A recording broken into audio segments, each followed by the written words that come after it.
Hello mga kapards, welcome back.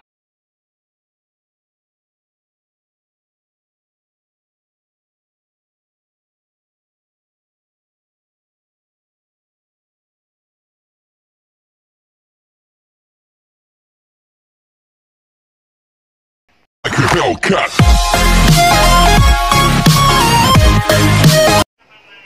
Hello mga kapards, ikakabit na natin tong Brembo na nabili natin. Kaya na mga kapards.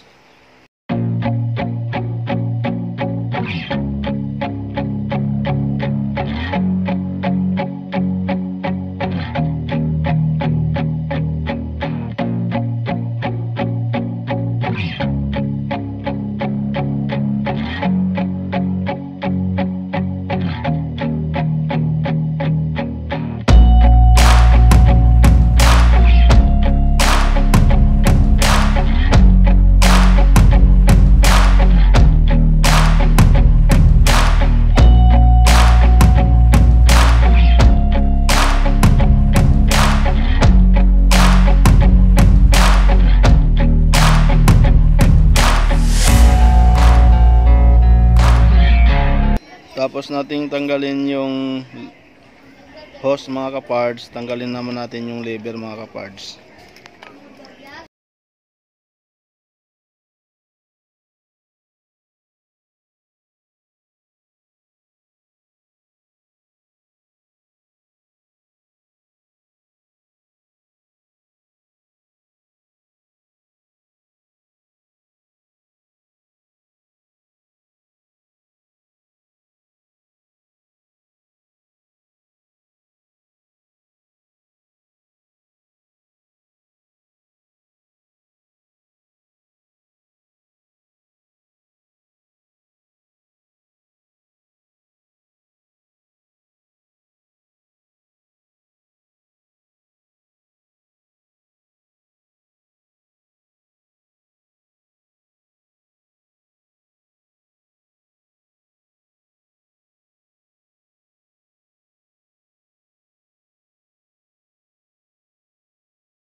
hambog ng Sagpro Crew. Yeah. What's up? Basta na. May sinulat ako tungkol sa'yo, tungkol sa akin, tungkol sa ating dalawa. Parang Agua and Bendita, ganito nangyari na nito. Yo, nakatambay ako, syempre gawaing binatilyo. Ako ay nag-iisa at hawak ko ay sigarilyo. At bigla kang dumaan at ako'y napatingin. Tumayo akong bigla na parang may naisingin. Ano kaya yun? Siguro numero, di ko alam ang gagawin. Bigla akong natuliro, huminga ko ng malalim, ang loob nila kasal. Ang nadadamang kaba sa katawan nilang pasan. Itinanong sa'yo, Miss, teka lang, anong pangalan mo? Sabi mo naman, bakit tatanong naman sa'yo? sabi ko ulit sa'yo, gusto ko lang malaman. Baka pwede naman ate sa'yo makipagkaibigan. Ang sagot mo sa'kin, Susi lang naman pala eh. Walang problema doon, basta't nandiyan ka lang palagi. Pag ako'y nalulumbay, maaasahan ba kita? ang sagot ko sa iyo, syempre naman, ako pa. Alam mo mga kapard. Hindi mo ba alam? Kasi, ngayon ko palang sasabihin. Bakit mo una palang kitang nakita? Sinapload mo na kaagad ang puso ko. Di ka naman snatcher, diba? Bakit kaya? Isa pa, ano bang meron sa'yo? Nakakaiba, hindi ko nakita sa iba. Kaya simula yung oras na yun, pinangako ko sa sarili ko, naiingatan kita. Ako magiging soldier boy mo habang buhay para sa'yo. Kaya simula nun, tayo'y naging matalik na kaibigan. Bantayan, alagaan ka, aking kinahiligan. Pag sa'yo'y may manliligaw, ika'y kukontakin. Tatawagan ka nila at aking kukontrahin. Dadating ang manliligaw ko na may sasakyan. Huwag kang sumama, sige ka, ang puso mo wasakyan. Eh ang sabi niya, wala pa siyang nagiging kasintahan. Marami nang naloko yan, o eto ang listahan.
Dito mga kapards, kailangan nating i-bleed mga kapards sa front and rear mga kapards para lumabas yung hangin mga kapards, bumalik po yung tigas ng ating brake lever mga kapards. Kailangan nating pindutin ang left and right na lever mga kapards para matry natin na mga kapards na mag-function sa mga kapards. Umiilaw po siya lahat mga kapards.